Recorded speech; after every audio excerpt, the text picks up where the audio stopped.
da presença do Senhor para Tarsis.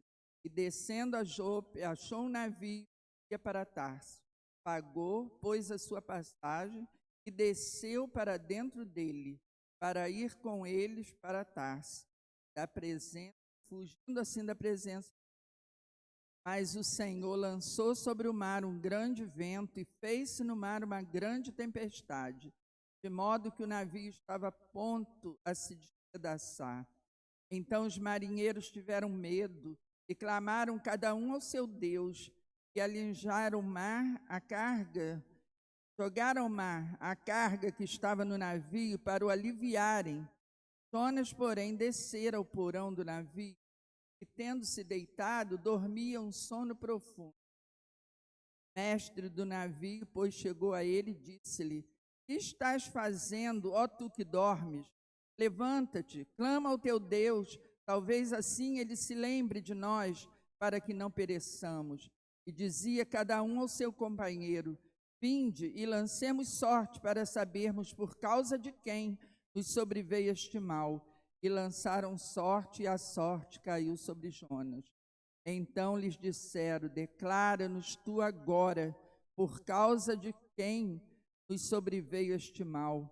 Que ocupação é a tua? De onde vens? Qual a tua terra? E de que povo és tu? Respondeu-lhes ele: eu sou hebreu, e temo ao Senhor, o Deus do céu, que fez o mar e a terra seca. Então estes homens se encheram de grande temor e lhe disseram: que é isso que fizeste? Pois sabiam os homens que fugia da presença do Senhor, porque ele o tinha declarado. Ainda lhe perguntaram: que te faremos nós para que o mar se acalme? Pois o mar se ia tornando cada vez mais tempestuoso. Respondeu-lhes ele: levantai-me e lançai-me ao mar, e o mar se vos aquietará, porque eu sei que por minha causa vos sobreveio esta grande tempestade. Entretanto, os homens se esforçavam com os remos para tornar a alcançar a terra, mas não podiam, porquanto o mar se embravecia cada vez mais contra eles. Por isso clamaram ao Senhor e disseram: nós te rogamos, ó Senhor, que não pereçamos por causa da vida deste homem, e que não ponhas sobre nós o sangue inocente, porque tu, Senhor, fizeste como te aprouve. Então levantaram a Jonas e o lançaram no mar. Cessou o mar da sua fúria. Temeram, pois, os homens ao Senhor com grande temor, e ofereceram sacrifícios ao Senhor e fizeram votos. Então o Senhor preparou um grande peixe para que tragasse a Jonas. Esteve Jonas 3 dias e 3 noites nas entranhas do peixe. Amém. Nós vemos aqui a história de um homem que era profeta do Senhor, profeta semelhante a qualquer um de nós, preferiu desobedecer a Deus. Quantas vezes Deus já nos falou, Deus mandou seguir o caminho, e muitos de nós preferimos seguir outro caminho, fazer a própria vontade. Foi diferente com Jonas.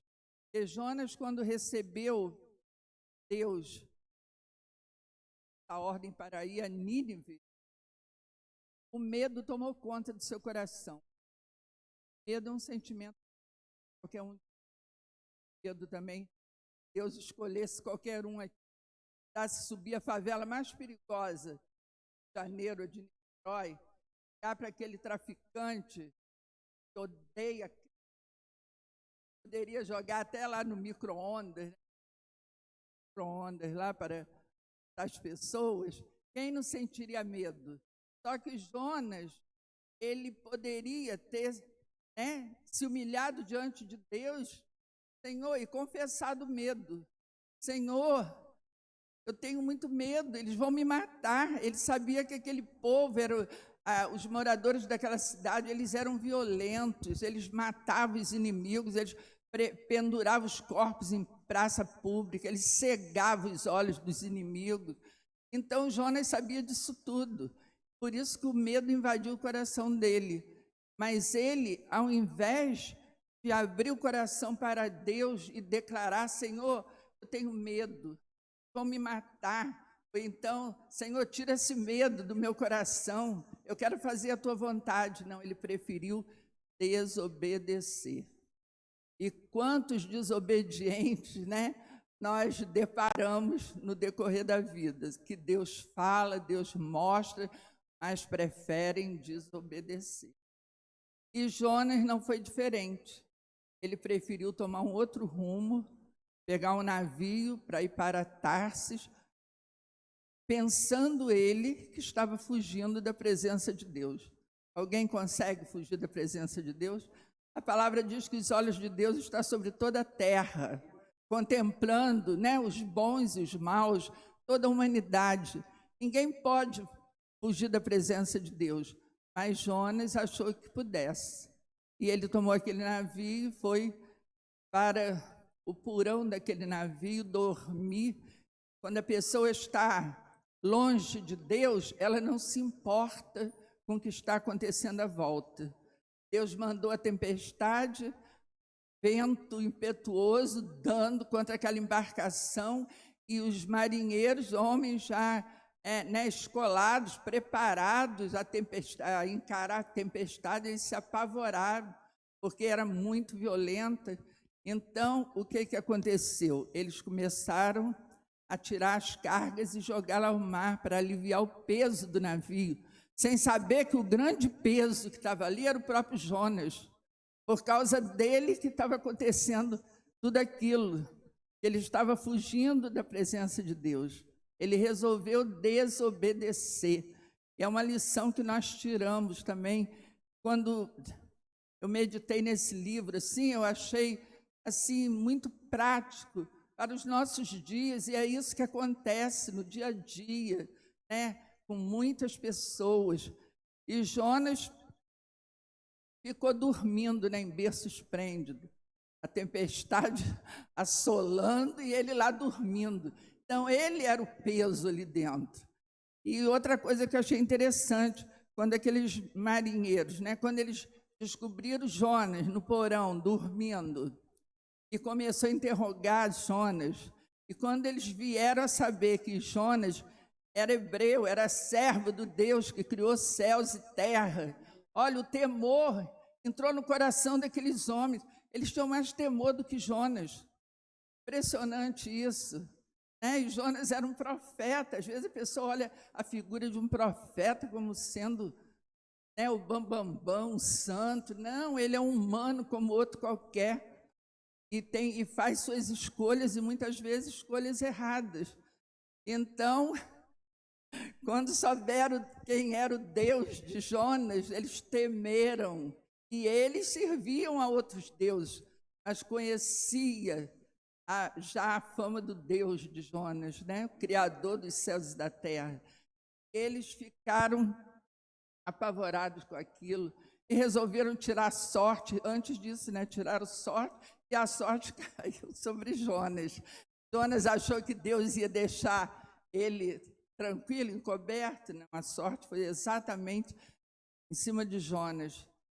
E aí ele perguntou o que faremos, e Jonas mesmo deu a solução: me jogue ao mar, que aí essa tempestade vai passar, né? E aí eles jogaram Jonas ao mar, e Deus providenciou logo um grande peixe para tragar Jonas. Ele pensou que ia morrer ali, que ia acabar, não. Porque o propósito de Deus ainda não tinha se cumprido na vida dele. Deus, quando dá um propósito, cada um de nós aqui, Deus dá um propósito. E não adianta queremos fugir deste propósito. Às vezes, eu sou tímido. Não, lembre-se que os tímidos não entrarão no reino. Então, não fique tímido. Peça a Deus para tirar a timidez. Eu não sei falar. Moisés também era gago, e Deus falou: eu porei minhas palavras na tua boca. Então, quando a gente faz a obra de Deus, a princípio eu fiquei meio apreensiva quando o pastor falou, a irmã que vai pregar. Pastor, eu nunca preguei. Não, a irmã pede a direção de Deus. Aí depois eu pensei, realmente, as palavras não são minhas, são de Deus. Eu tenho que buscar nele, é dele, eu vou falar o que ele quer. Aí alguém ainda falou para mim, faz um esboço. Não, eu não vou fazer esboço, não, que eu vou me atrapalhar, vou querer ler esboço. Não, eu prefiro que Deus coloque as palavras na minha boca, eu vou falar o que ele quer que eu fale. Então Jonas ficou 3 dias e 3 noites na barriga daquele peixe. Olha que coisa triste, né? Imagine como ele não sofreu ali, sendo chacoalhado dia e noite, e na barriga de um peixe pode ter o quê? Muitas algas, né? Ai, aquilo devia enrolar no pescoço dele, olha o sofrimento. Teria sido melhor ele obedecer a Deus, né? Então, mais 3 dias e 3 noites, mas mesmo assim, no ventre daquele peixe, na barriga daquele peixe, ele clamou ao Senhor. Clamou ao Senhor e Deus ouviu a oração dele. Então, mais uma vez, né, nós tiramos lições que, por mais desobediente que você seja, a hora que você clamar a Deus, Deus estará pronto a estender a mão e te dar livramento. E Jonas, o peixe vomitou Jonas na praia. Deus ordenou o peixe que jogasse Jonas na praia.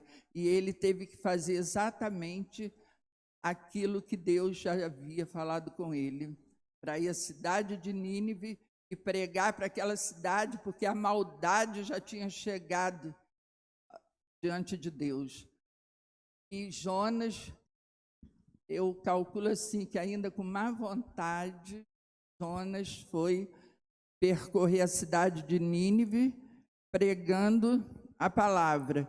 E a palavra, interessante, né? A palavra que Deus deu a Jonas foi uma frase curta, mas de um efeito, porque a palavra, quando vem da boca de Deus, ela atinge o coração do homem de uma maneira gloriosa, grandiosa. E a mensagem foi essa: ainda 40 dias e Nínive será destruída. Jonas ficou andando naquela cidade, proferindo apenas este sermão: ainda 40 dias e Nínive será destruída. E o que aconteceu? Aquela palavra tocou de tal maneira naqueles homens que o temor de Deus foi muito grande no coração deles, e eles se arrependeram da maldade.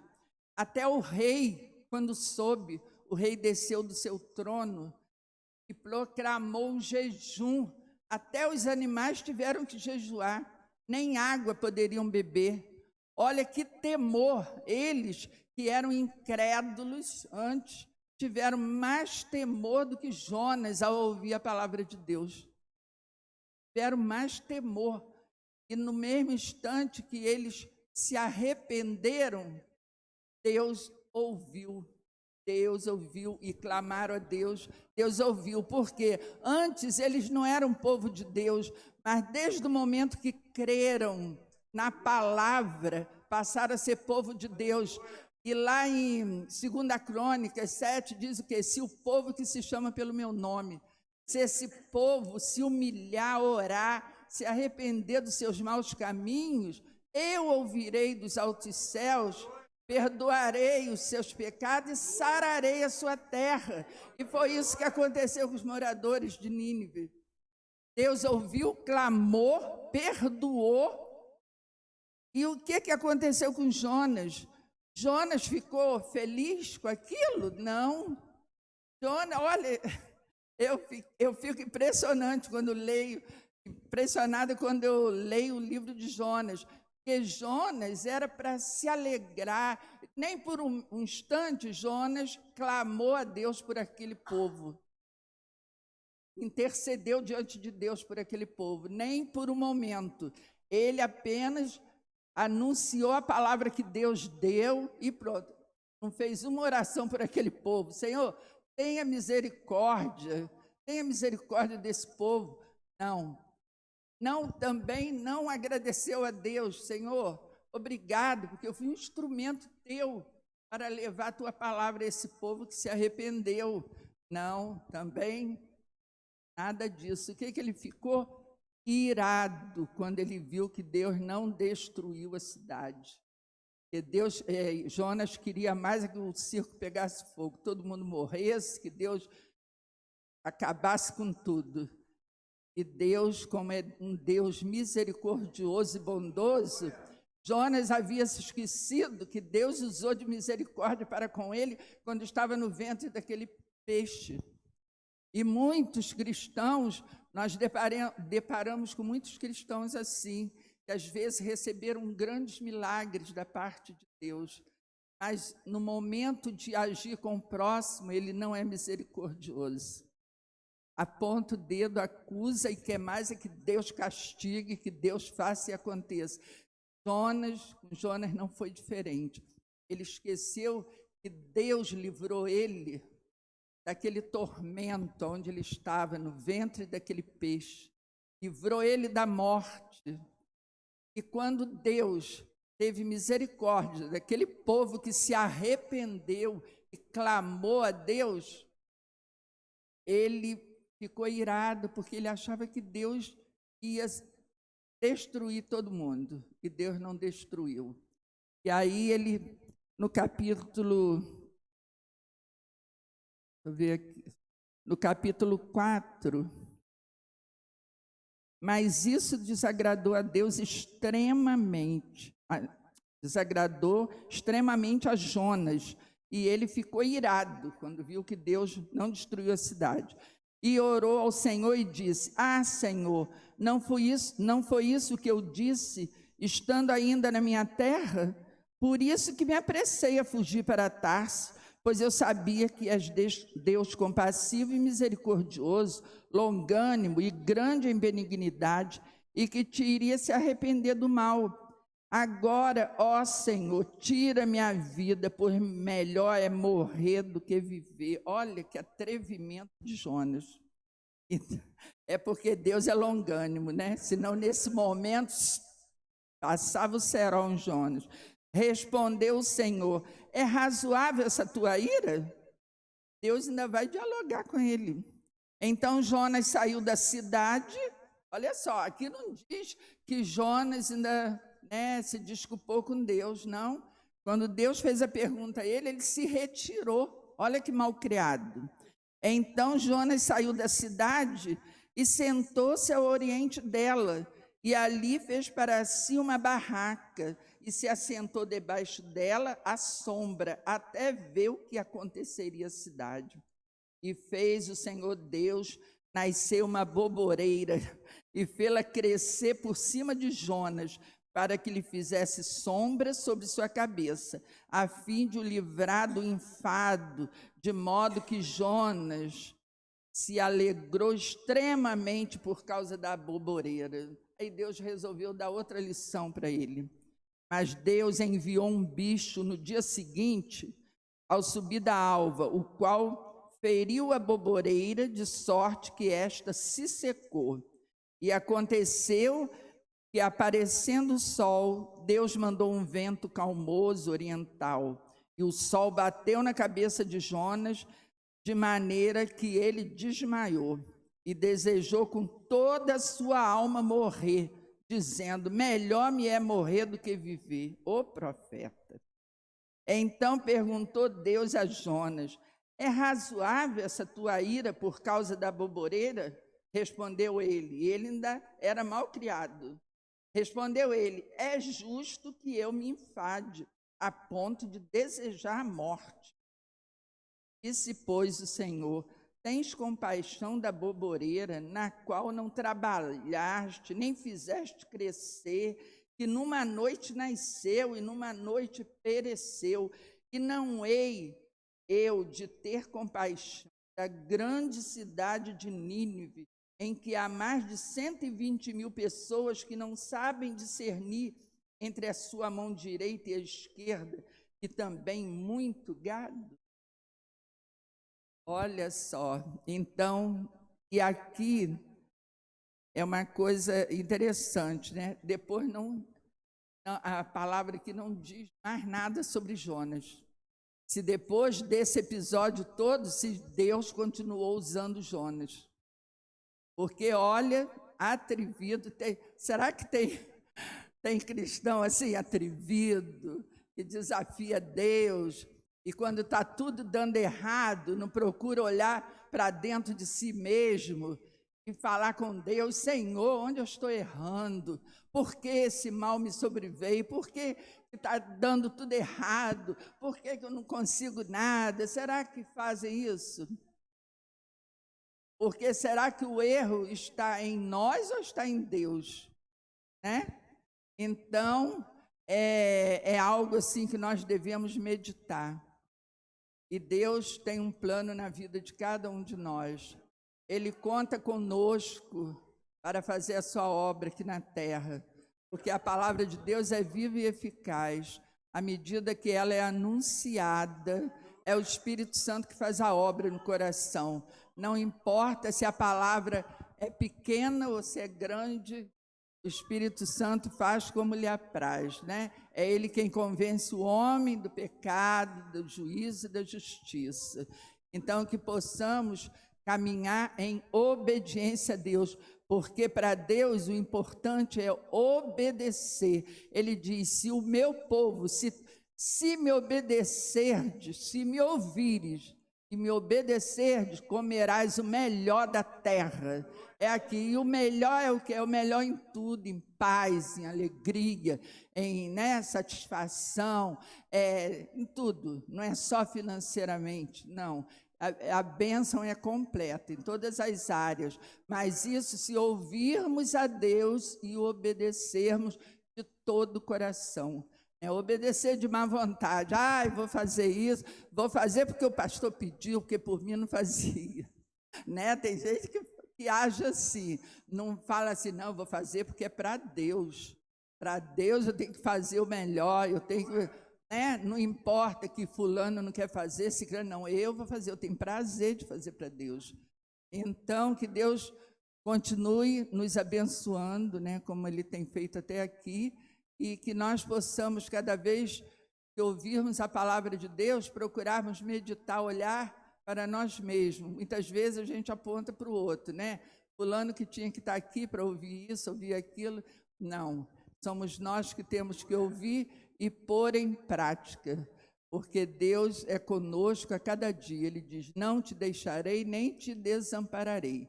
Eis que estarei convosco todos os dias, até a consumação do século. E que Deus possa continuar nos abençoando como tem feito até agora. Amém, irmãos?